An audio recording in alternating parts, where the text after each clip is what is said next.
السلام علیکم ورحمۃ اللہ وبرکاتہ نحمدہ ونصلی علی رسولہ الکریم رب اشرح لی صدری ویسر لی امری واحلل عقدۃ من لسانی یفقہوا قولی رب زدنی علما۔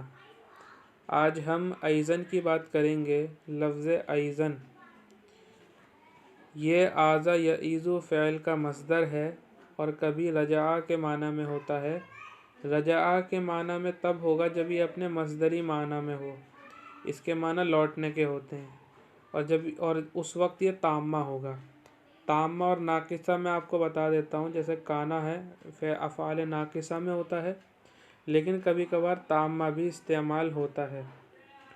تو جب یہ ناقصہ ہوتا ہے، یہ جیسے آزا یعیزو کی ہم بات کریں، جب یہ ناقصہ ہوتا ہے تو اپنے مصدری معنی کے علاوہ دوسرے معنی میں استعمال ہوتا ہے۔ وہ کیسے؟ ابھی اس کی مثال دیتا ہوں۔ جیسے رجع کے معنی میں استعمال ہوگا تو یہ تامہ ہوگا جو اس کے مصدر کے معنی ہے، یعنی اس لفظ کے، اس مادے کے جو معنی ہے وہ رجع کے معنی میں ہے۔ اس کی مثال یہ ہے، آذل اجیر الی بیتہ۔ اجیر مزدور کو کہتے ہیں کہ مزدور اپنے گھر لوٹ آیا۔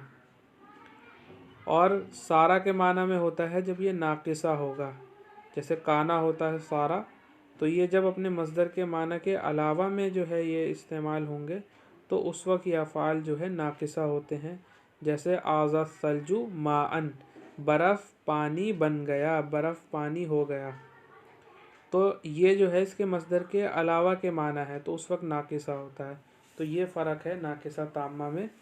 تو آزا یعیزو ایزن، یہ جو آزا ہے یہ اس کی جو تقدیر ہے، یعنی جو اصل ہے وہ ہے آزا ایزن، یعنی آزا فعل کا، یہ آزا فعل محذوف ہوتا ہے، اس کا یہ مصدر مطلق بنتا ہے، مفعول مطلق بنتا ہے اس کا۔ یعنی جب جملے میں یہ استعمال ہوتا ہے تو اکثر جو ہے اس کا فعل محذوف ہوتا ہے اور یہ مفعول مطلق بنتا ہے، اور اس وقت یہ تامہ ہوگا۔ اور دوسرا جو ہے اس میں احتمال یہ ہے، دوسری جو ہے اس میں پاسبلٹی یہ ہے کہ یہ آزا فعل، اس میں جو ہوا ضمیر ہے مستتر، اس سے یہ حال بنتا ہے، اور جب یہ حال بنے گا تو یہ آئیزن اس میں فاعل کے معنی میں ہوگا، کیونکہ جو ہے مصدر کبھی حال نہیں بن سکتا، تو اس میں فاعل کے معنی میں ہوگا، تب یہ حال بنے گا۔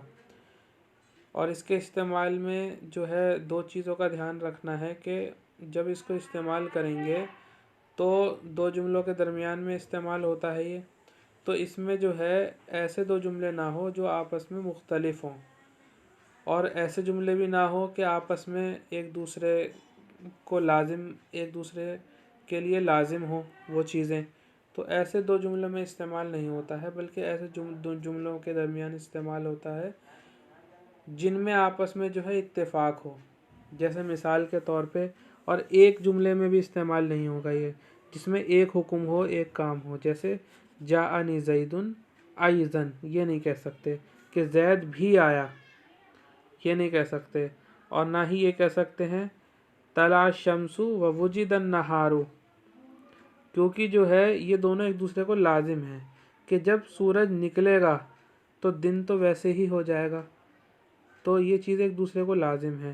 اور یہ بھی نہیں کہہ سکتے کہ جاءنی زید وذهب خالد ایضاً، کہ زید آیا اور خالد چلا گیا، کیونکہ دونوں مختلف ہیں۔ آنا ایک امر ہے، ایک کام ہے، اور جانا یہ دوسرا، دونوں الگ الگ ہو گئے۔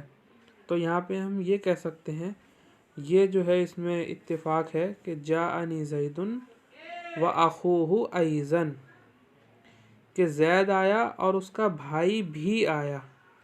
تو ایسی جگہ جو ہے ایضاً کا استعمال ہوتا ہے۔ تو ایسی یہ معلومات آپ کو کیسی لگی کمنٹس میں ضرور بتائیں۔ ایسے ہی اور معلومات کے لیے ایسے الفاظ جو مشکل الفاظ ہیں ان کے تعلق سے معلومات حاصل کرنی ہو تو کمنٹس میں ضرور بتائیں، انشاءاللہ میں اس کے تعلق سے ویڈیوز بناؤں گا۔ یہیں اکتفا کرتے ہیں۔ وآخر دعوانا ان الحمد للہ رب العالمین۔